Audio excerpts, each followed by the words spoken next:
तो फाइनली दोस्तों the boys का सेक्शन जो 8 है वो बहुत जल्द रिलीज़ हो रहा है। प्राइम वीडियो की तरफ से ये 8 मार्च को हमें देखने को मिलने वाला है। तो आज की इस वीडियो में हम इसी सीरीज के बारे में बात करेंगे। तो आप हमारे इस चैनल पर नए हो तो चैनल को सब्सक्राइब कर दे, बेल आइकन दबा के साल पर सेट कर दे।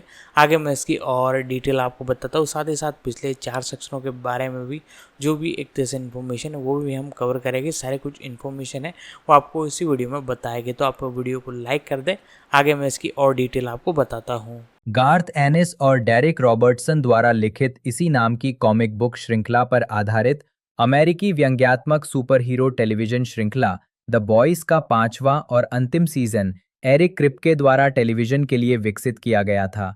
इस सीजन का निर्माण सोनी पिक्चर्स टेलीविजन और अमेजॉन एमजीएम स्टूडियोज ने Point Grey Pictures Original film, Kripke Enterprises, Kickstart Entertainment और केएफएल नाइट स्काई प्रोडक्शंस के सहयोग से किया था।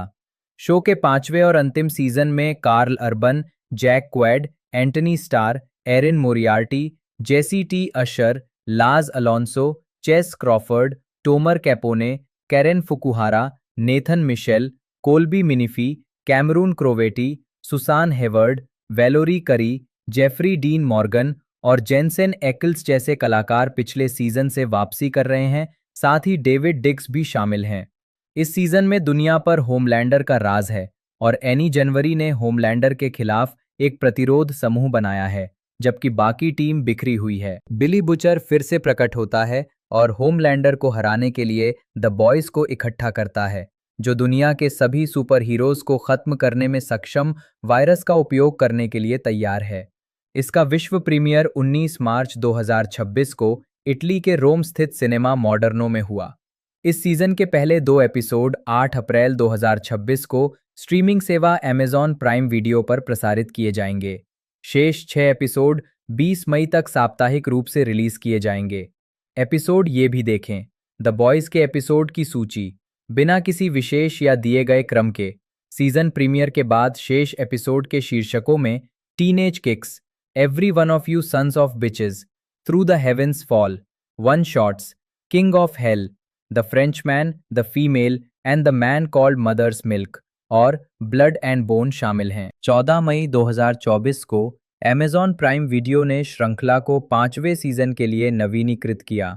11 जून 2024 को चौथे सीजन के प्रीमियर से 2 दिन पहले शो रनर एरिक क्रिप्के ने घोषणा की कि 5वां सीजन अंतिम सीजन होगा।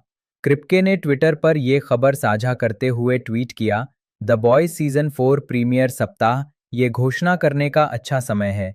सीजन 5 अंतिम सीजन होगा। कहानी को एक खूनी महाकाव्य भावुक चरमोत्कर्ष तक ले जाने के लिए रोमांचित हूँ।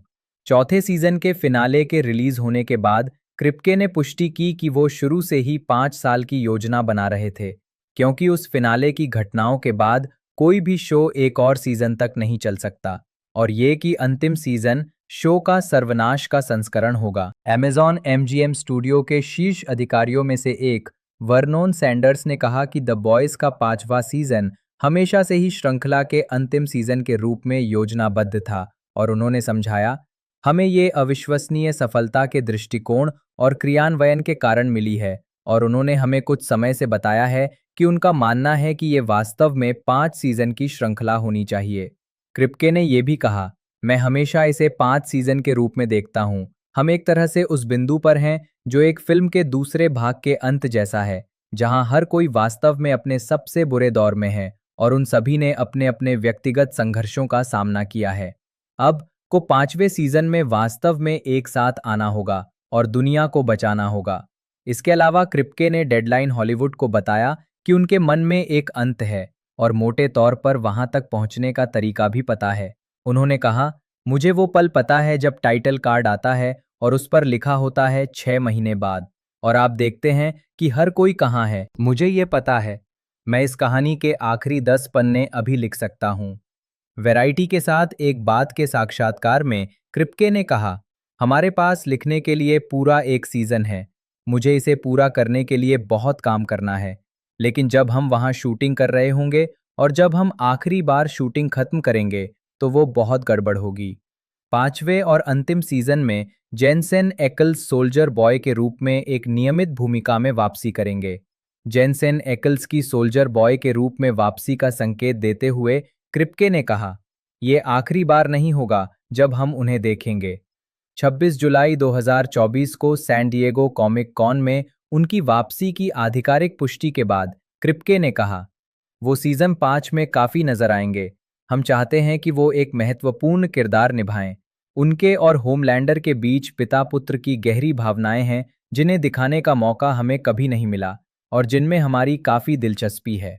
क्रिप्के ने अंतिम सीजन की दिशा के बारे में भी संकेत देते हुए कहा, कलाकार और क्रू सोनी पिक्चर्स टेलीविजन और अमेज़न एमजीएम स्टूडियो के आभारी हैं कि उन्होंने हमें एक और सीजन के लिए ये कहानी सुनाने का अवसर दिया। मेरी एकमात्र समस्या ये है कि चूंकि इस वर्ष किसी भी संघर्ष या गलत सूचना से मुक्त रहने की उम्मीद है, इसलिए हमें यकीन नहीं है कि हम किस बारे में लिखें। 2024 सैन डिएगो कॉमिक कॉन में क्रिप्के ने हॉलीवुड रिपोर्टर को बताया कि आगे क्या होने वाला है। ये एक बिल्कुल नई दुनिया है और द बॉयज के सामने एक बड़ा काम है और इसलिए ये वास्तव में महाकाव्य जैसा होने वाला है।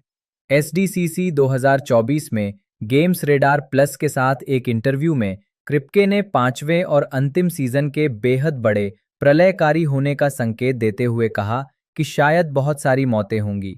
उन्होंने आगे कहा, यही तो अंतिम सीजन का मजा है, आप इसे पूरी तरह से बदल सकते हैं। इस बात की कोई गारंटी नहीं है कि कौन बचेगा, क्योंकि आपको कलाकारों को अगले सीजन के लिए रखने की जरूरत नहीं है। इसलिए आप हर समय वाकई चौंकाने वाली बड़ी घटनाएं घटित होते देख सकते हैं। लेखक, जैसे जैसे हम इसे लिखना शुरू कर रहे हैं, हम इसका भरपूर आनंद ले रहे हैं। हालांकि क्रिप्के ने यह भी स्वीकार किया कि कई सीरीज के फिनाले बेकार होते हैं। इसे सही अंजाम तक पहुंचाना वाकई मुश्किल है। उन्होंने आगे कहा, मैं अमेज़न का बहुत आभारी हूं कि उन्होंने मुझे इसे अपनी शर्तों पर समाप्त करने का अवसर दिया, लेकिन निश्चित रूप से मुझे इसे अच्छे से समाप्त करने का बहुत दबाव महसूस हो रहा है, क्योंकि मुझे लगता है कि अगर हम इसे सही अंजाम तक पहुंचा सकते हैं तो लोग कहेंगे ये एक शानदार शो था, लेकिन अगर हम सब गड़बड़ कर देते हैं तो लोग कहेंगे ये एक अच्छा शो था लेकिन फिर ये गड़बड़ हो गया। शो की विरासत के लिए मैं वास्तव में इसे सफल बनाना चाहता हूं। सफल बनाना मुश्किल है, मुझ पर बहुत दबाव है। इसके अलावा उन्होंने टीवी गाइड को बताया कि 5वें सीजन में जो भी मरेगा वो इसके लायक ही होगा। आपको अपनी शर्तों पर जाने का मौका मिलता है, इसलिए हर कोई बच नहीं पाएगा। डेडलाइन हॉलीवुड के लिए उन्होंने कहा कि शायद बहुत सारी मौतें होंगी और इस बात की कोई गारंटी नहीं है कि कौन बचेगा। 5वां और अंतिम जेन वी के दूसरे सीजन के लगभग 6 महीने बाद सेट किया गया है और इसमें श्रृंखला के उन तत्वों को शामिल किया गया है जो सीजन में सामने आने वाली कहानी को स्थापित करते हैं। लिखना 5वें सीजन के साथ सीरीज के समापन की घोषणा के बाद क्रिप्के ने एंटरटेनमेंट वीकली से कहा, मैं आखिरकार 5 सीजन की योजना को पूरा करने के लिए उत्साहित हूं। उन्होंने अपनी पिछली सीरीज सुपरनैचुरल के लिए भी 5 सीजन की योजना का जिक्र किया, जिसके बाद शो रनर के रूप में उनकी भागीदारी के बिना वो सीरीज 10 और सीजन तक चली। ये मेरे लिए बहुत रोमांचक है। अपने तर्क के बारे में बताते हुए क्रिप्के ने कहा, इसका एक हिस्सा एक अटपटे पटकथा लेखक की सोच से जुड़ा है, लेकिन 3 और 5 लेखन के लिए जादुई संख्याएं हैं। 3 फिल्मों के लिए एक्ट्स हैं, टीवी के लिए 5। चुटकुले 3 से 5 के अनुपात में होते हैं। 5 एक अच्छी गोल संख्या लगती है। ये कहानी बताने के लिए पर्याप्त है, लेकिन इसे बिना उबाऊ बनाए चरमोत्कर्ष तक भी पहुंचाता है। ये मुश्किल था क्योंकि मैं सभी को बता नहीं पाया था। आखिरकार ये बात सबको बताने में सक्षम होने पर मैं बहुत खुश हूं।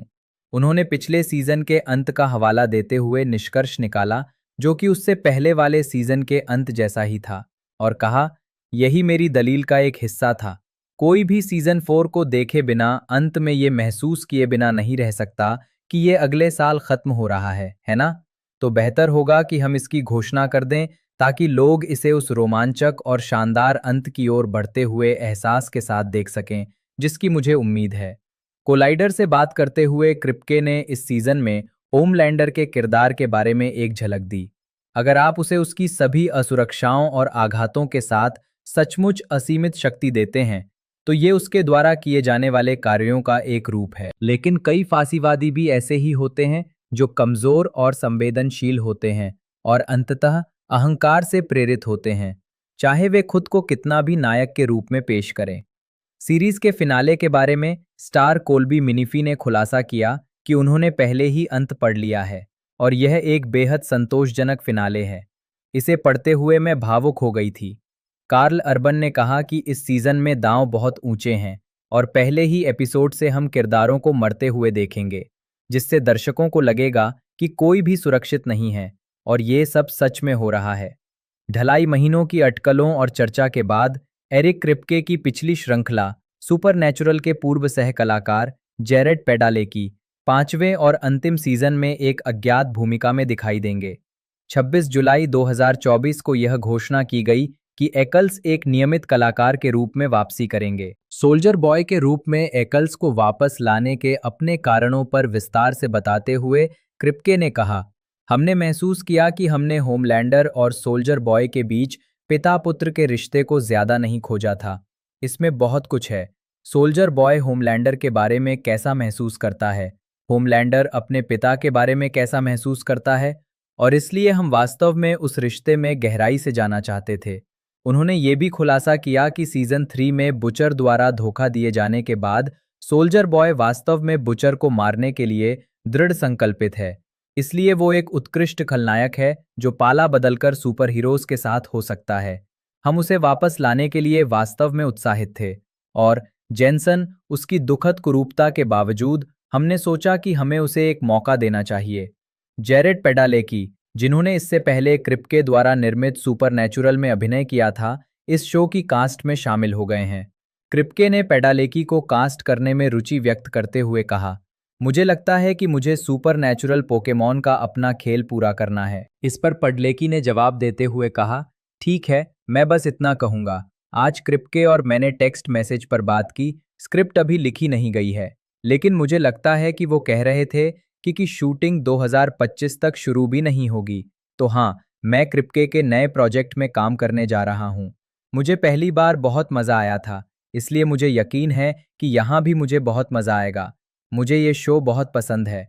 मुझे लगता है कि ये बहुत ही मज़ेदार और रोमांचक है। लेकिन आप मुझसे भविष्य की योजनाओं के बारे में पूछ रहे थे और मुझे जेनसेन और एरिक क्रिप्के बहुत पसंद हैं। जाहिर है, मैं क्रिप्के का हमेशा ऋणी रहूंगा और उनसे हमेशा जुड़ा रहूंगा। उन्हीं की वजह से मेरी पत्नी से मेरी मुलाकात हुई। उन्हीं की वजह से मुझे सैम विंचेस्टर का रोल मिला।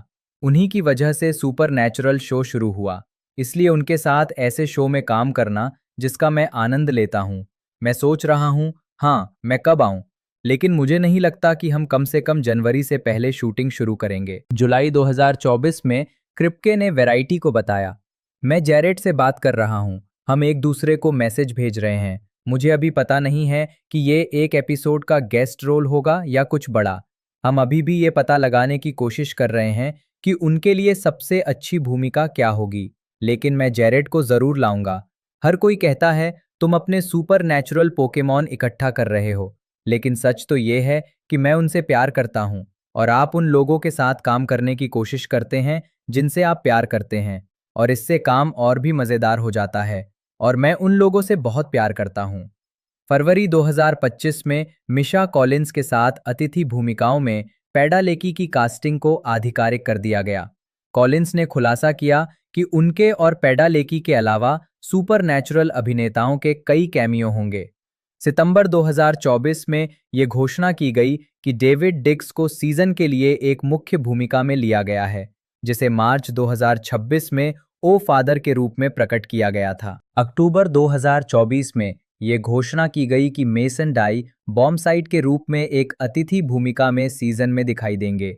जुलाई 2025 में सैन डिएगो कॉमिक कॉन में सेठ रोगन की अतिथि उपस्थिति का खुलासा किया गया। London Thor, Jazz Sinclair, Lizze Broadway, Maddie Phillips, Asa Germann और किया किंग क्रमशः Jordan Li, Marie Moreau, Emma Meyer, Little Cricket, Cate Dunlap, Samuel Sam Riordan और एनाबेथ मोरो के रूप में अपनी जेन वी भूमिकाओं को दोहराते हैं। फिल्माने मुख्य फोटोग्राफी 25 नवंबर 2024 को शुरू हुई और इसके नवंबर 2024 के मध्य से लेकर 2025 के मध्य तक चलने की उम्मीद है। लीक हुई सेट तस्वीरों ने इस सीजन में होमलैंडर के आदेश पर नज़रबंदी शिविरों की उपस्थिति की पुष्टि की। मार्च 2025 के अंत में एरिक क्रिप्के ने खुलासा किया कि फिल्मांकन पहले ही आधा पूरा हो चुका था। जेनसेन एकल्स ने 10 जून 2025 को फिल्मांकन पूरा किया। फिल्मांकन 1 जुलाई 2025 को समाप्त हुआ। विपणन 18 जुलाई 2024 को इंस्टाग्राम पर कई महत्वपूर्ण आर्ट पोस्टर जारी किए गए। 26 जुलाई 2024 को एरिक क्रिप्के और अधिकांश कलाकार आगामी सीजन के बारे में जानकारी देने और चर्चा करने के लिए सैन डिएगो कॉमिक कॉन गए। 27 अगस्त 2024 को वॉट इंटरनेशनल के सोशल मीडिया अकाउंट्स ने ए ट्रेन के ठिकाने के बारे में अपडेट देते हुए पोस्ट किया। वॉट पुष्टि करता है कि ए ट्रेन को तत्काल प्रभाव से विदेश भेजा जा रहा है। हमें उनकी सुरक्षा और स्वतंत्र दुनिया की सुरक्षा के लिए सभी विवरण गोपनीय रखने होंगे। आइए हम उन्हें शुभकामनाएं दें और विशेष रूप से ईश्वर उनकी सफलता की कामना करें। सीजन के फुटेज जुलाई 2025 में सैन डिएगो कॉमिक कॉन में दिखाए गए थे। कलाकारों और निर्माता क्रिप्के के एक हिस्से ने 6 दिसंबर को सीजन को बढ़ावा देने के लिए CCXP ब्राजील 2025 में भाग लिया। मुक्त करना विश्व प्रीमियर 19 मार्च 2026 को रोम, इटली के सिनेमा मॉडर्नो में हुआ। सीजन का प्रीमियर 8 अप्रैल 2026 को इसके पहले 2 एपिसोड के साथ होने वाला है, जबकि शेष एपिसोड 20 मई को सीजन के समापन तक साप्ताहिक आधार पर जारी किए जाएंगे। एरिक क्रिप्के 1974 एक अमेरिकी लेखक और टेलीविजन निर्माता हैं। क्रिप्के को 2000 के दशक के उत्तरार्ध में द WBCW की फंतासी ड्रामा श्रृंखला सुपरनैचुरल 2005-2020 के निर्माण के लिए प्रसिद्धि मिली। उन्होंने श्रृंखला के पहले 5 सीजन के दौरान शो रनर के रूप में कार्य किया। तब से उन्होंने रेवोल्यूशन 2012-2014, टाइमलेस 2016-2018 और द बॉयज 2019 वर्तमान सहित कई टेलीविजन श्रृंखलाओं का निर्माण किया है। प्रारंभिक जीवन क्रिप्के, जो यहूदी हैं, का पालन पोषण टोलेडो, ओहियो के उपनगर सिल्वानिया टाउनशिप में हुआ। वे लैरी और जोन क्रिप्के के पुत्र थे और उन्होंने 1992 में सिल्वानिया साउथव्यू हाई स्कूल से स्नातक की उपाधि प्राप्त की। उनके चचेरे भाई साउल क्रिप्के एक प्रभावशाली दार्शनिक और तर्कशास्त्री थे। क्रिप्के अक्सर अन्य छात्रों को दिखाने के लिए दोस्तों के साथ घरेलू फिल्में बनाते थे। उनके कलात्मक प्रभावों में जॉन बेलेयर्स शामिल हैं। उन्होंने दक्षिणी कैलिफोर्निया विश्वविद्यालय में अध्ययन किया। आजीविका क्रिप्के की 16 मिनट की लघु फिल्म ट्रूली कमिटेड को स्लैमडांस फिल्म फेस्टिवल में दर्शकों की पसंद का पुरस्कार मिला। उन्होंने लघु film battle of the sexes का निर्देशन भी किया। बाद में उन्होंने द WB की 2003 की टेलीविजन श्रृंखला टार्जन के लिए लेखन और विकास किया, जिसे 8 एपिसोड के बाद रद्द कर दिया गया। और इसके बाद उन्होंने 2005 की फिल्म बूगी मैन का लेखन किया। इसके अलावा वो 2011 की romantic action thriller the adjustment bureau के एसोसिएट प्रोड्यूसर थे। वो अपनी पहली फीचर फिल्म हॉन्टेड का निर्माण कर रहे थे, जो 2012 में रिलीज होने वाली थी।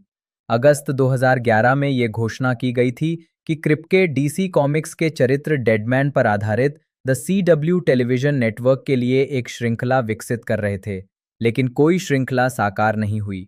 बूगीमैन मुख्य लेख बूगीमैन सुपरनैचुरल की सफलता से पहले क्रिप्के ने फिल्म बूगीमैन की पटकथा सह लिखी थी, जो 2005 की शुरुआत में रिलीज हुई थी। फिल्म टिम पर केंद्रित है, जिसे बैरी वॉटसन ने निभाया है, जो अपनी मां के निधन से दुखी है। वो उस अलौकिक प्राणी का सामना करने के लिए घर जाता है, जिसके बारे में उसका मानना है कि उसने उसके पिता को मार डाला और उसकी मां की मृत्यु का कारण भी वही है। अलौकिक मुख्य लेख सुपरनैचुरल अमेरिकी टीवी श्रृंखला 2005 में क्रिप्के ने सुपरनैचुरल नामक श्रृंखला बनाई, जो 2 भाइयों सैम और डीन विंचेस्टर के राक्षसों, भूत प्रेतों और अन्य अलौकिक घटनाओं के खिलाफ व्यक्तिगत संघर्ष के बारे में है। क्रिप्के ने पहले 5 सीजन के लिए शो के मुख्य शो रनर के रूप में काम करने के बाद 7वें सीजन में अंशकालिक कार्यकारी सलाहकार के रूप में काम किया। सुपरनैचुरल का पहला प्रसारण द WB पर और फिर द CW पर हुआ, जिसका निर्माण द WB के 2006 में UPN के साथ विलय से हुआ था। श्रृंखला के दौरान 2008 में उन्होंने वार्नर ब्रदर्स के साथ एक समग्र समझौता किया। क्रांति, मुख्य लेख, क्रांति टीवी श्रृंखला। शो के 5वें सीजन के बाद क्रिप्के ने सुपरनैचुरल के मुख्य शो रनर पद से इस्तीफा दे दिया, जिसके बाद उन्होंने अन्य परियोजनाओं पर काम करना शुरू कर दिया। इनमें से एक परियोजना, जिसका नाम रेवोल्यूशन था, को एनबीसी ने 2012-13 सीजन के लिए चुना।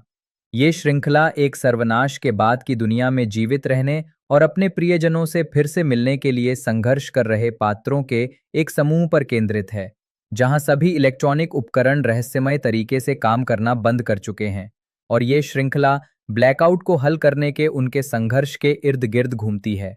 इसमें Billy Burke, Tracy Spiridakos, David Lyons, Giancarlo Esposito, Elizabeth Mitchell, Graham Rogers और अन्ना लिसे फिलिप्स सह कलाकार हैं। 32 समीक्षाओं के आधार पर रेवोल्यूशन को मेटाक्रिटिक पर 64/100 की रेटिंग मिली है। न्यूयॉर्क टाइम्स के ग्लेन गार्विन ने लिखा, रेवोल्यूशन एक बड़ा, साहसी और जोशीला रोमांच है। अंत समय के लिए काउबॉय और इंडियंस की कहानी है। 2 सीजन के बाद एनबीसी द्वारा रेवोल्यूशन को रद्द कर दिया गया। लानत। अप्रैल 2015 में क्रिप्के ने घोषणा की कि वो वर्टिगो और डीसी कॉमिक्स के लिए एम्ड, बाद में जैक नाम दिया गया, नामक कॉमिक बुक श्रृंखला लिख रहे हैं, जो 2015 के पतझड़ में रिलीज होगी।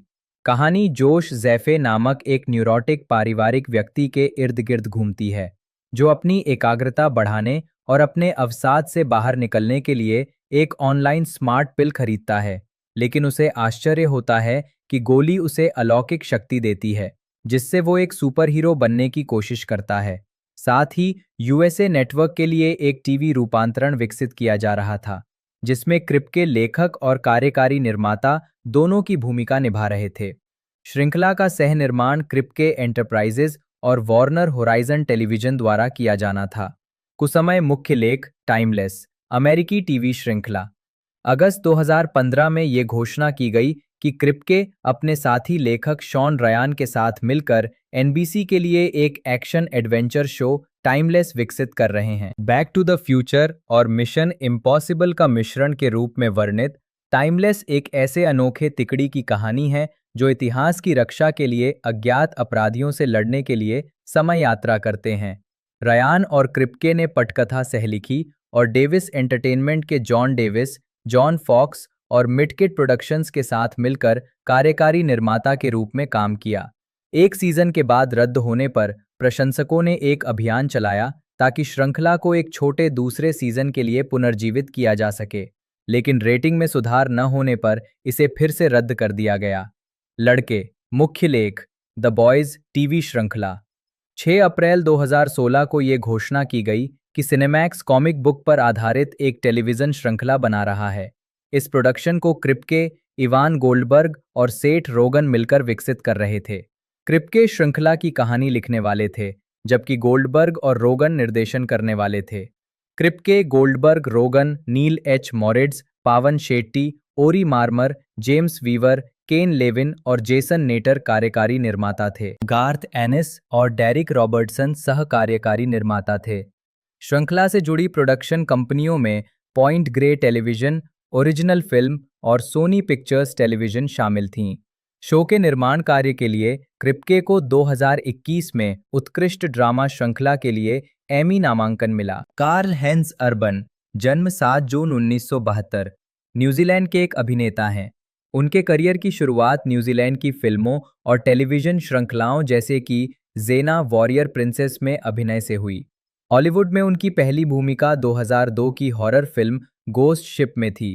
तब से उन्होंने कई चर्चित फिल्मों में अभिनय किया है, जिनमें The Lord of the Rings त्रयी की 2 फिल्मों 2002-2003 में ईओमर, रिडिक फिल्म श्रृंखला की 2 फिल्मों 2004-2013 में वाको, स्टार ट्रेक रीबूट फिल्म श्रृंखला 2009-2016 में Leonard McCoy, the Bourne supremacy 2004 में किरिल, डूम 2005 में जॉन रीपर ग्रिम, ड्रेड 2012 में जज ड्रेड, पीट्स ड्रैगन 2016 में गैविन मैग्री और मार्वल स्टूडियोज की थॉर रैग्नारॉक 2017 में स्कर्स की भूमिकाएं शामिल हैं। 2013 में उन्होंने विज्ञान कथा श्रृंखला ऑलमोस्ट ह्यूमन में अभिनय किया।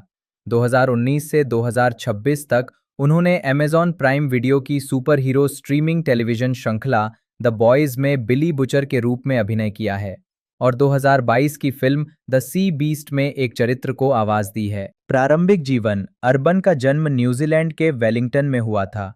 उनके पिता एक जर्मन आप्रवासी चमड़े के सामान की दुकान के मालिक थे और उनकी मां ने एक समय वेलिंगटन में फिल्म फैसिलिटीज के लिए काम किया था। अपनी मां के माध्यम से युवा अर्बन को क्लासिक न्यूजीलैंड सिनेमा से परिचय हुआ और फिल्म उद्योग में उनकी रुचि विकसित हुई। अर्बन ने सेंट मार्क चर्च स्कूल में पढ़ाई की, जहां उन्होंने सार्वजनिक प्रदर्शन के प्रति शुरुआती प्रेम दिखाया। उनकी पहली अभिनय भूमिका 8 साल की उम्र में आई, जब उन्होंने न्यूजीलैंड टेलीविजन श्रृंखला पायनियर वुमन के एक एपिसोड में एक पंक्ति बोली। हालांकि उन्होंने स्कूल के मंच प्रस्तुतियों में भाग लेना जारी रखा, लेकिन उन्होंने हाई स्कूल के बाद ही पेशेवर रूप से अभिनय करना शुरू किया। उन्होंने 1986-1990 में वेलिंगटन कॉलेज में पढ़ाई की। इसके बाद उन्होंने वेलिंगटन के विक्टोरिया विश्वविद्यालय में कला स्नातक कार्यक्रम में दाखिला लिया, लेकिन अभिनय में करियर बनाने के लिए 1 वर्ष बाद ही पढ़ाई छोड़ दी। अगले कुछ वर्षों में वे वेलिंगटन क्षेत्र में थिएटर भूमिकाओं के अलावा कई स्थानीय टीवी विज्ञापनों में दिखाई दिए। अंततः वे ऑकलैंड चले गए, जहां उन्हें कई टीवी शो में अतिथि भूमिकाओं की पेशकश की गई, जिनमें से एक police drama shark in the park में हीरोइन के आदि की भूमिका थी। अर्बन फिर 1995 में कुछ समय के लिए ऑस्ट्रेलिया के सिडनी के बॉन्डी बीच चले गए और अगले वर्ष न्यूजीलैंड लौट आए। आजीविका। अर्बन की हॉलीवुड में पहली भूमिका 2002 की हॉरर फिल्म गोस्ट शिप में थी। तब से उन्होंने कई हाई प्रोफाइल फिल्मों में काम किया है, जिनमें The Lord of the Rings त्रयी की दूसरी और तीसरी किस्त, द टू टावर्स और The Return of the King में इयोमर के रूप में, द बॉर्न सुप्रीमेसी रूसी संघीय सुरक्षा सेवा एजेंट किरिल के रूप में, the chronicles of Riddick, Star Trek और डूम शामिल हैं। हॉलीवुड रिपोर्टर ने अनुमान लगाया कि अर्बन उन कई अभिनेताओं में से एक थे जिन पर साथी न्यूजीलैंडर मार्टिन कैम्बेल द्वारा निर्देशित कैसीनो रॉयल में ब्रिटिश गुप्त सेवा एजेंट जेम्स बॉन्ड की भूमिका के लिए विचार किया जा रहा था। अर्बन ने यूनिवर्सल पिक्चर्स की film Doom, first person shooter video game Doom पर आधारित में जॉन रीपर ग्रिम की भूमिका निभाई, जो 21 अक्टूबर 2005 को रिलीज हुई थी। 2007 में उन्होंने वाइकिंग एडवेंचर पाथफाइंडर में अभिनय किया। वेस्टर्न फिल्मों के लंबे समय से प्रशंसक रहे अर्बन ने कोमांचे मून में वुड्रो कॉल की भूमिका निभाई, जो एक टेलीविजन मिनी सीरीज थी जो 2008 की शुरुआत में लैरी मैकमर्ट्री की इसी नाम की पुस्तक श्रृंखला पर आधारित लोनसम डोव मिनी सीरीज के प्रीक्वल के रूप में प्रसारित हुई थी। 2009 की फिल्म स्टार ट्रेक में उन्होंने डॉक्टर लियोनार्ड बोन्स मैकॉय की भूमिका निभाई, जो मूल स्टार ट्रेक टीवी श्रृंखला में डी फॉरेस्ट केली द्वारा निभाई गई थी। बचपन से ही स्टार ट्रेक फ्रेंचाइजी के प्रशंसक रहे अर्बन ने फिल्म में एक भूमिका पाने के लिए सक्रिय रूप से प्रयास किया। केली के मैकॉय की भावना के प्रति उनकी निष्ठा के कारण स्टार ट्रेक प्रशंसक समुदाय ने उनके प्रदर्शन को व्यापक रूप से सराहा। अर्बन ने 2013 की film Star Trek into darkness और 2016 की फिल्म स्टार ट्रेक बियॉन्ड में इस भूमिका को दोहराया। इसके बाद urban CIA agent William Cooper के रूप में रेड में दिखाई दिए, जो इसी नाम के ग्राफिक उपन्यास से रूपांतरित है और जिसमें ब्रूस विलिस और हेलेन मिरेन सह कलाकार हैं। उन्होंने कोरियाई मानवा प्रीस्ट के फिल्म रूपांतरण में ब्लैक हैट, एक खलनायक पुजारी से पिशाच बने व्यक्ति की भूमिका निभाई, जो 2011 में 3D में रिलीज हुई थी। 2012 में अर्बन ने फिल्म ड्रेड में कानून लागू करने वाले कॉमिक बुक किरदार जज ड्रेड की भूमिका निभाई। शेव पत्रिका को दिए एक साक्षात्कार में अर्बन ने इसे एक हाई ऑक्टेन एक्शन से भरपूर फिल्म ड्रेड के जीवन के एक दिन के बारे में बताया। फिल्म का निर्देशन पीट ट्रेविस ने किया था और इसकी पटकथा एलेक्स गारलैंड ने लिखी थी। हालांकि बॉक्स ऑफिस पर यह फिल्म कुछ खास कमाल नहीं कर पाई, लेकिन आलोचकों ने ड्रेड की खूब सराहना की। मई 2015 में फीनिक्स कॉमिकॉन में अर्बन 2013 में अर्बन ने J.H. वाइमन द्वारा निर्मित टीवी श्रृंखला ऑलमोस्ट ह्यूमन में जासूस जॉन केनेक्स की भूमिका निभाई। ये श्रृंखला 35 साल भविष्य में घटित होती है, जब लॉस एंजलिस पुलिस विभाग के पुलिसकर्मियों को सजीव दिखने वाले एंड्रॉइड के साथ काम करने के लिए नियुक्त किया जाता है। अर्बन ने एक ऐसे जासूस की भूमिका निभाई जिसे रोबोट नापसंद थे, लेकिन अंततः उसे एक ऐसे रोबोट के साथ काम करना पड़ा जिसमें भावनात्मक भावनाएं थीं। इसके बाद अर्बन ने द लॉफ्ट नामक थ्रिलर फिल्म में अभिनय किया, जो इसी नाम की बेल्जियम फिल्म का रीमेक थी। इसे 2008 की मूल फिल्म के निर्देशक एरिक वैन लुई द्वारा न्यू ऑरलियंस और बेल्जियम में फिल्माया गया था। जनवरी 2015 में अर्बन ने पीट्स ड्रैगन के 2016 रीमेक में मुख्य खलनायक के रूप में माइकल सी हॉल की जगह ली। 2017 में उन्होंने थॉर रैग्नारॉक में स्कर्स की भूमिका निभाई।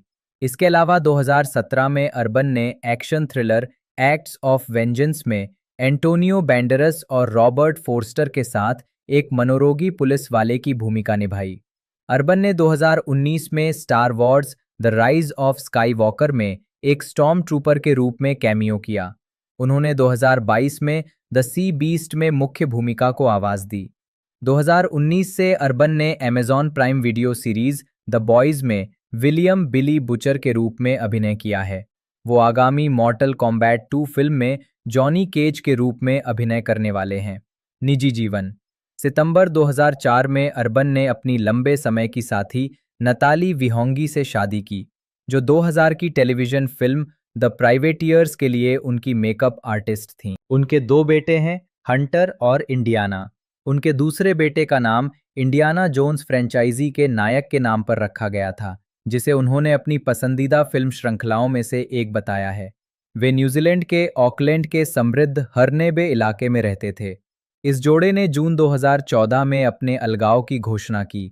2014 से 2018 तक वो अभिनेत्री केटी सैकहॉफ के साथ रिश्ते में थे। परोपकार अर्बन किड्सकैन के लिए एक सेलिब्रिटी एम्बेसडर के रूप में काम करता है, जो एक चैरिटी है जो वर्तमान में न्यूजीलैंड में 16,000 से अधिक वंचित बच्चों को भोजन, कपड़े और जूते जैसी आवश्यक चीजें प्रदान करके उनका समर्थन करती है। मई 2022 में यूनिसेफ आउटेरोआ न्यूजीलैंड ने न्यूजीलैंड और दुनिया भर में बच्चों के अधिकारों के बारे में जागरूकता बढ़ाने में सहायता के लिए अर्बन को एक आधिकारिक राजदूत के रूप में स्वागत किया। 1 जून 2020 को Urban Sean Astin, Sean Bean, Orlando Bloom, Billy Boyd, Ian McKellen, Dominic मोनागन, Viggo Mortensen, Miranda Otto, John Rhys Davies, Andy Serkis, Liv Tyler और एलिजा वुड के साथ साथ लेखिका फिलिप्पा बॉयंस और निर्देशक पीटर जैक्स की जॉश कैट की यूट्यूब श्रृंखला रीयूनाइटेड अपार्ट में भाग लिया, जो वीडियो कॉन्फ्रेंसिंग के माध्यम से लोकप्रिय फिल्मों के कलाकारों को फिर से एकजुट करती है और गैर लाभकारी चैरिटी को दान को बढ़ावा देती है।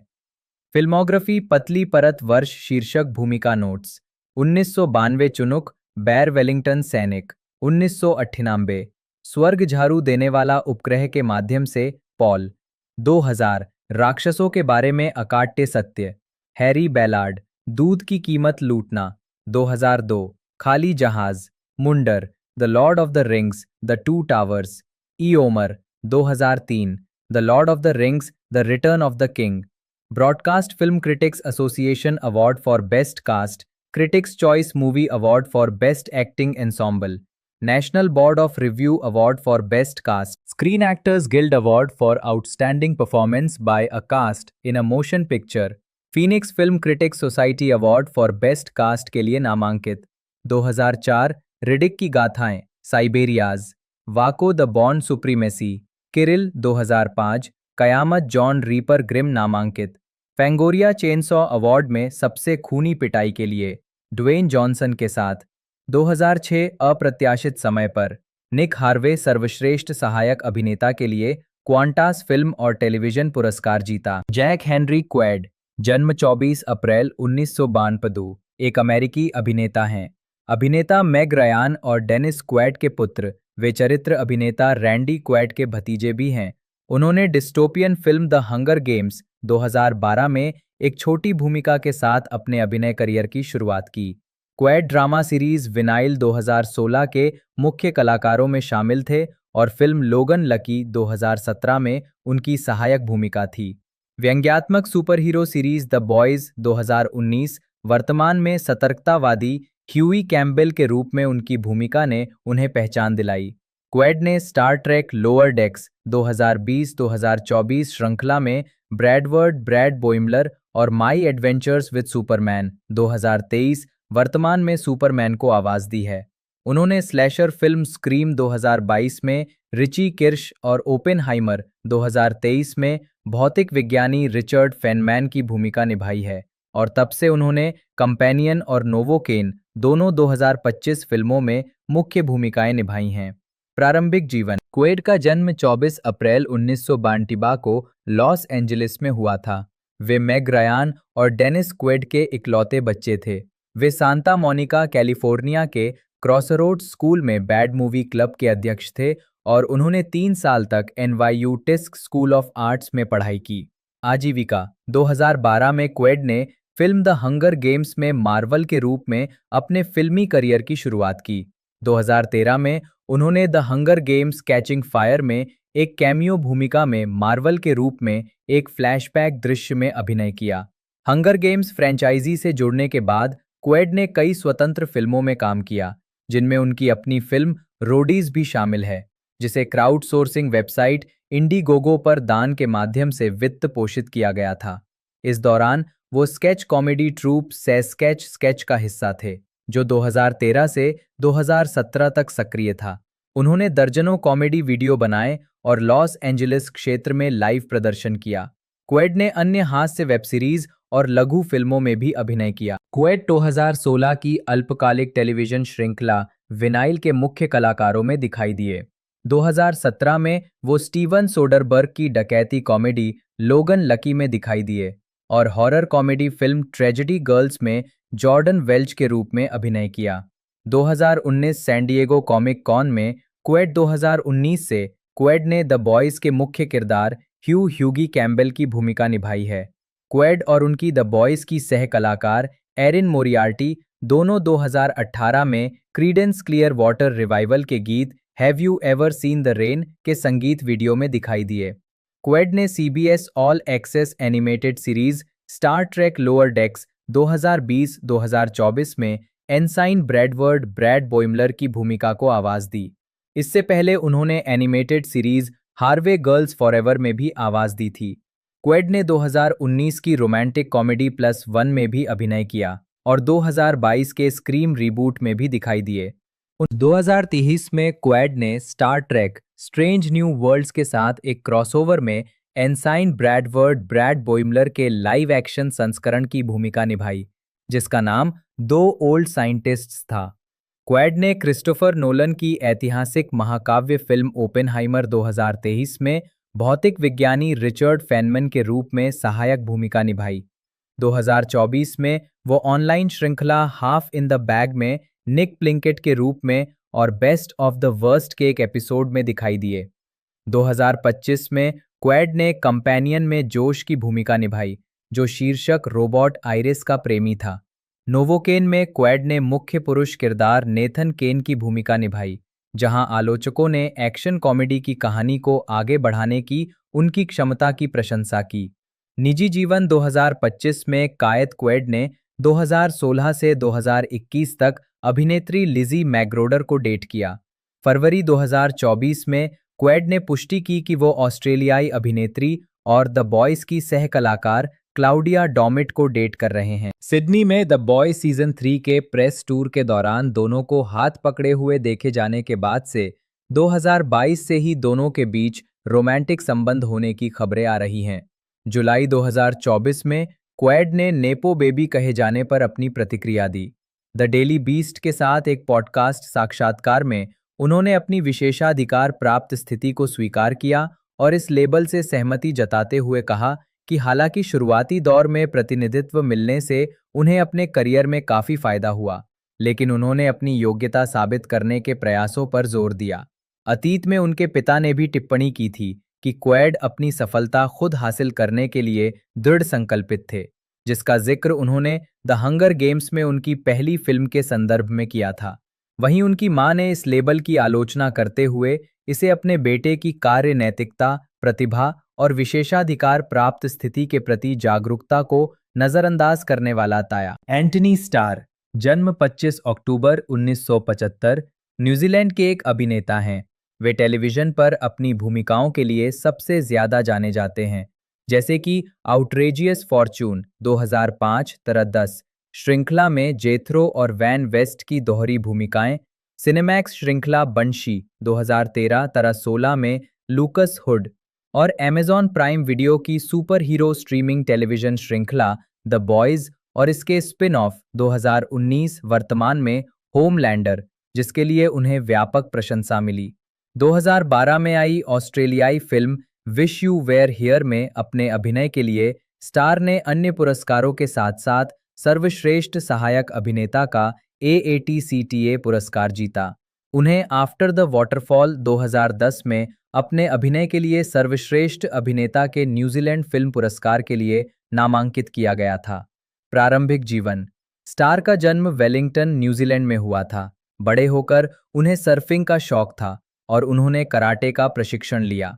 स्टार बहुभाषी हैं और अंग्रेजी, इंडोनेशियाई, नॉर्वेजियन और स्पेनिश बोल सकते हैं। उन्होंने रंगीटोटो कॉलेज में दाखिला लिया और 1993 में स्नातक की उपाधि प्राप्त की। हालांकि वे एक अच्छे छात्र थे, लेकिन वे अक्सर अनुपस्थित रहते थे।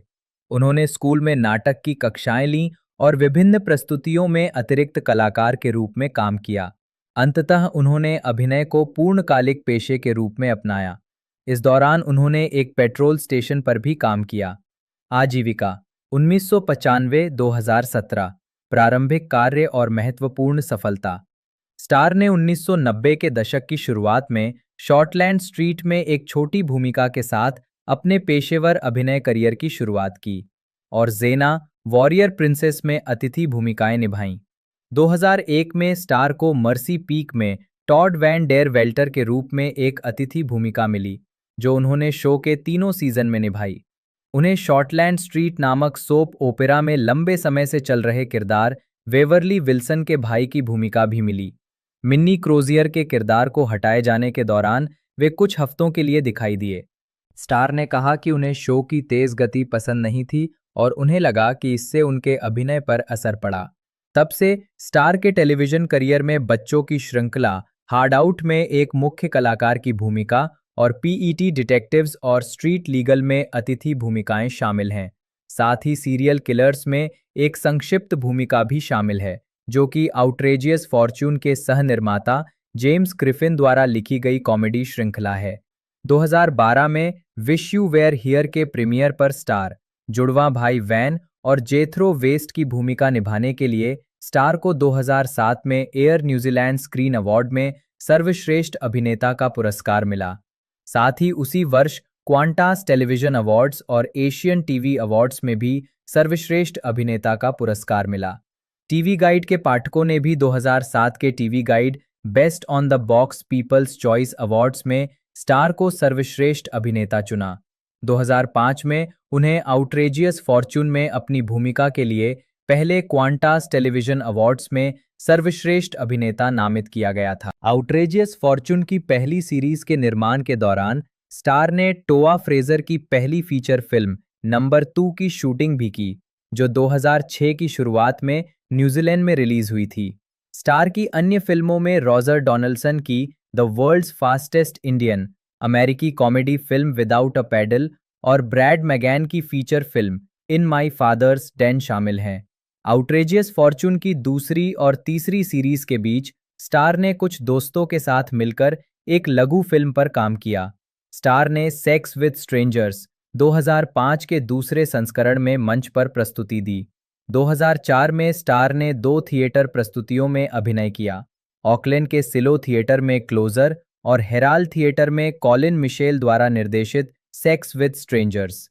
आउटरेजियस फॉर्च्यून के 5वें और 6ठे सीजन की शूटिंग के बीच स्टार ने feature film after the waterfall और टेलीफीचर स्पाइज एंड लाइज में अभिनय किया।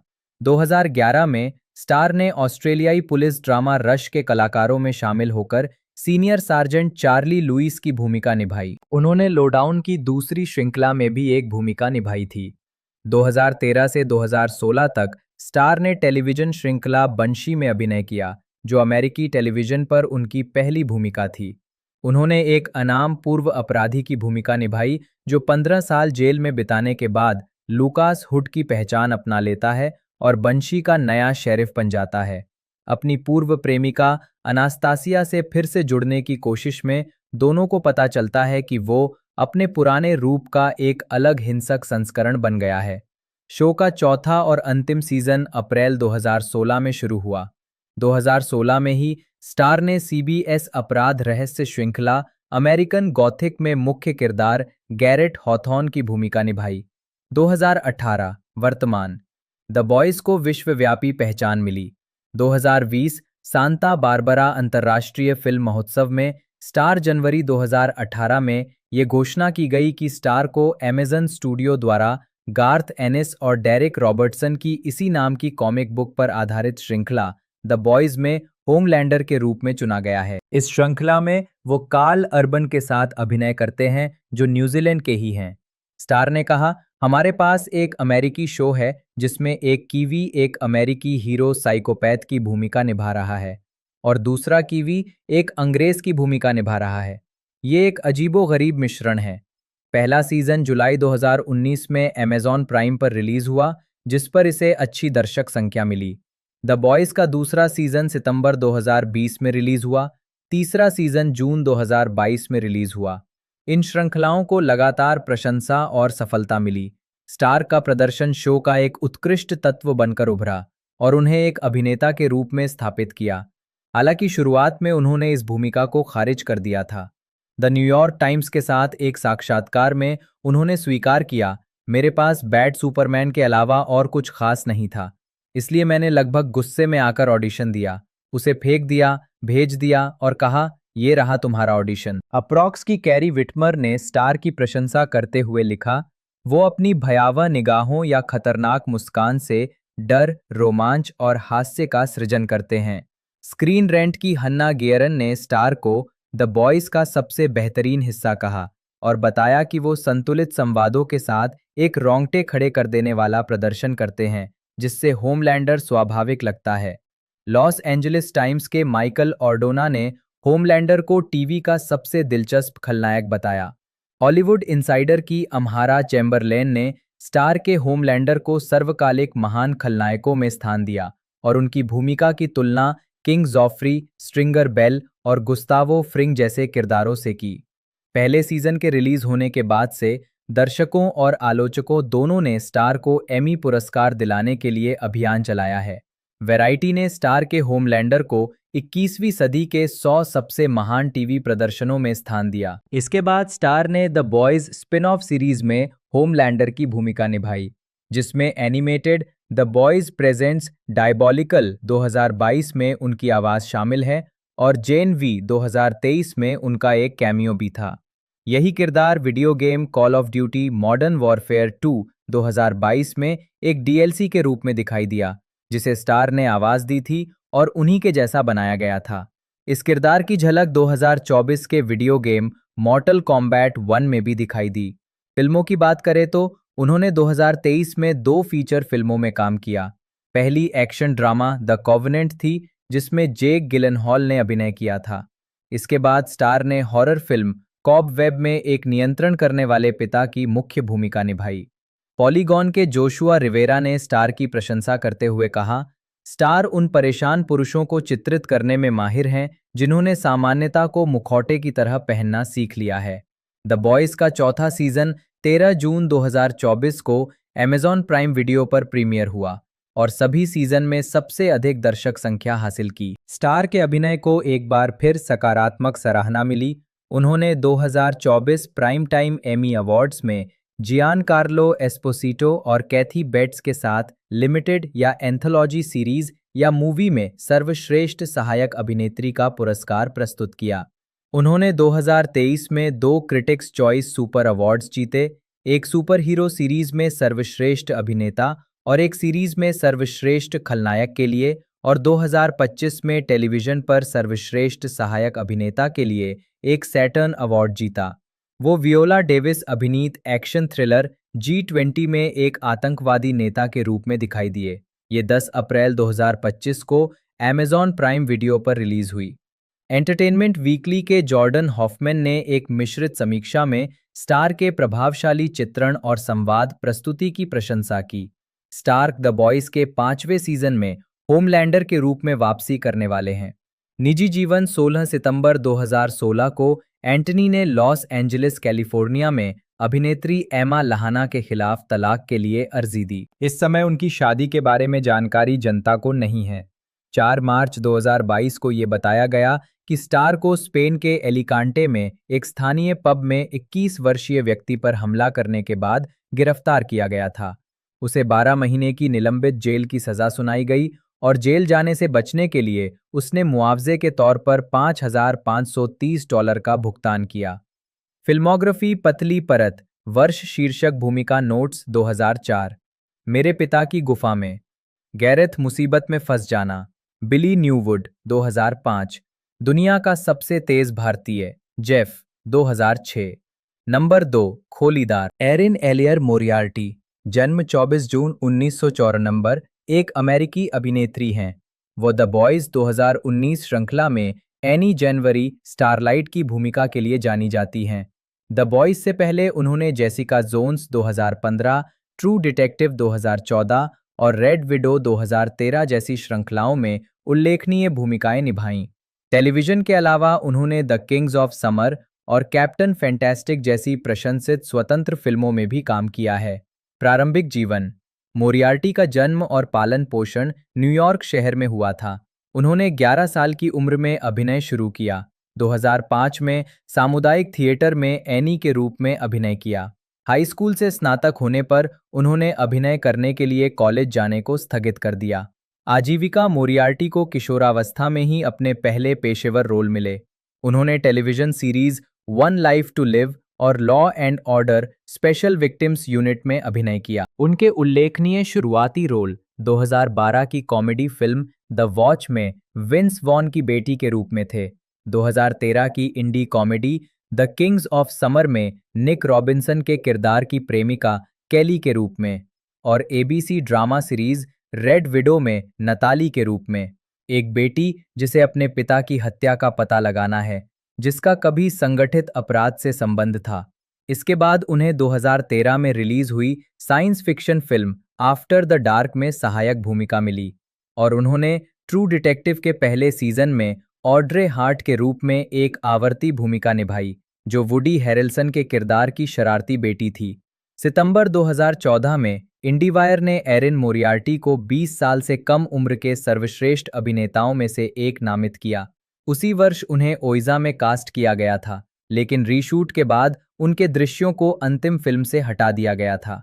फरवरी 2015 में ये घोषणा की गई कि वो नेटफ्लिक्स की जेसिका जोन्स के मुख्य कलाकारों में शामिल हो गई हैं। शो के पहले सीजन में, जो नवंबर 2015 में रिलीज हुआ था, मोरियार्टी ने होप की भूमिका निभाई, जो एक कॉलेज छात्रा है जिसका जीवन मुख्य खलनायक किलग्रेव द्वारा बर्बाद कर दिया जाता है। वो 2016 में आई फिल्म ब्लड फादर में नजर आईं, जिसमें मेल गिब्सन मुख्य भूमिका में थे। ब्लड फादर में गिब्सन की बेटी के रूप में उनकी भूमिका की द न्यूयॉर्क टाइम्स की मनोला डार्गिस, द रैप के अलोंसो डुराल्डे और वैरायटी के ओवेन ग्लीबरमैन जैसे आलोचकों ने सराहना की। लेकिन द एवी क्लब के इग्नाटी विश्नेवेट्स्की को लगा कि उनका अभिनय विश्वसनीय नहीं था, और डेली न्यूज़ के एलन साल्किन को लगा कि वो गिब्सन और विलियम एच मैसी जैसे कलाकारों के आगे फीकी पड़ गईं। उसी साल बाद में उन्होंने हॉरर फिल्म विदिन में अभिनय किया।